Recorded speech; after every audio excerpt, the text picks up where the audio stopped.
Hey everyone! The Index Card Virtual TableTop received its 1.5 update this week, and I want to show off the new features and tools that are now available to those using the VTT.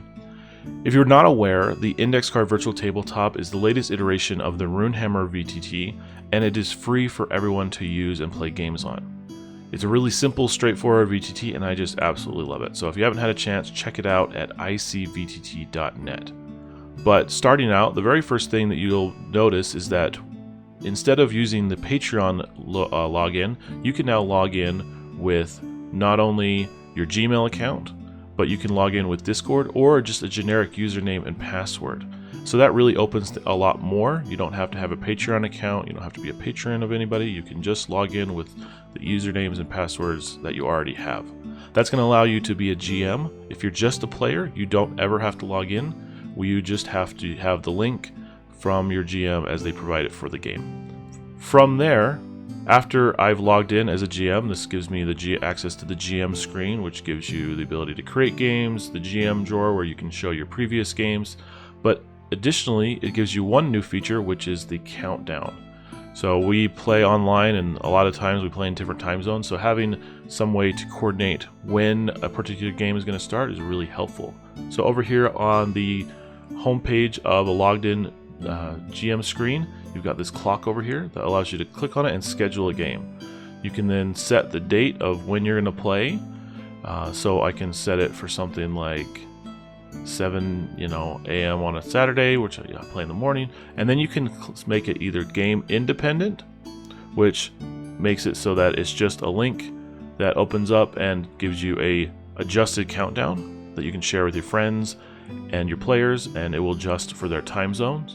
Or you can make it game dependent and select a game in particular, and then when you share this link, not only will it give you the countdown to the game, but it will also give you access to log in.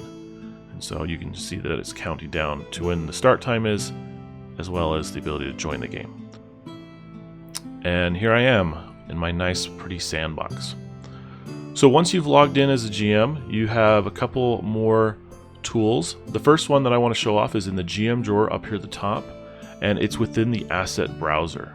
So up here you have your folder, you can click the asset browser, and now instead of going directly to your file folder, it pulls up an asset browser within the VTT. And what's really cool about this browser is that it starts off defaults to the ICVTT assets. This is just some generic assets that you could use in your game, things like the Fog of War tokens, you've got some, River of Fire, you've got just a basic river, a mountain or a plinth of rock, you've got some dice that you can drop in, as well as new, backgrounds. So I could quickly just create a new scene, drop in a forest, and there we go.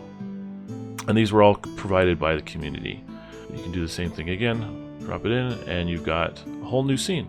So those are the default assets, but what's also cool is you can select here and find the assets that you've loaded up to the current game or your other games that are on the VTT.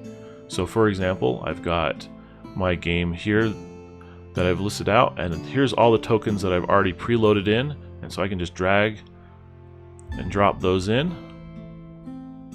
I can also double click and you can see that it drops in the center. Or I can go to a game that I'm not currently on and pull it in from a different game. So like my Orville's Tower game, I could pull in this water elemental, I could pull in this squirrel, I could pull in this rocks. And so it allows you to have access to all the assets that you've previously loaded in really quickly. If you need to drop in new tokens, you can drag and drop those in just as normal.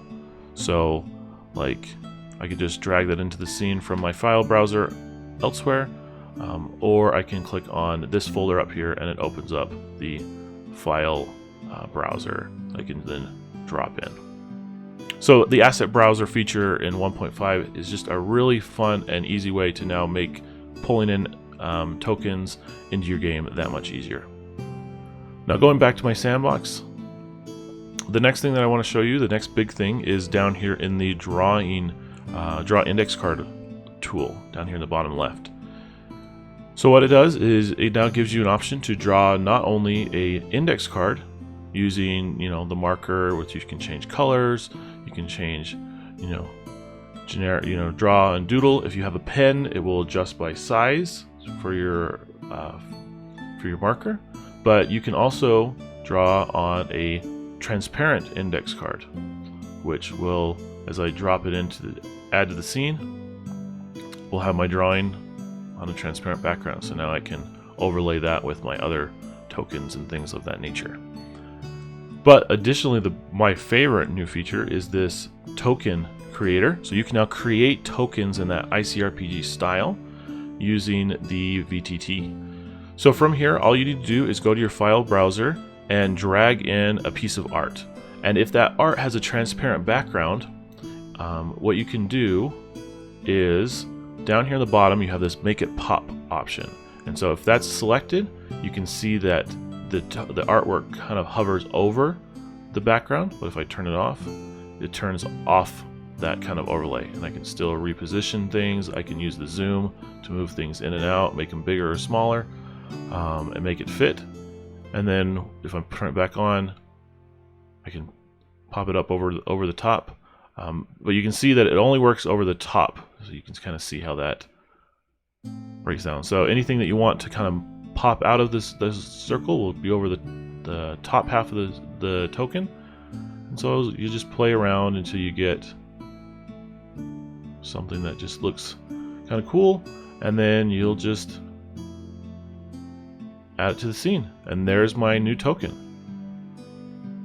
So it's a quick way to create new tokens and just use them in your game based off the art that you need directly into the VTT.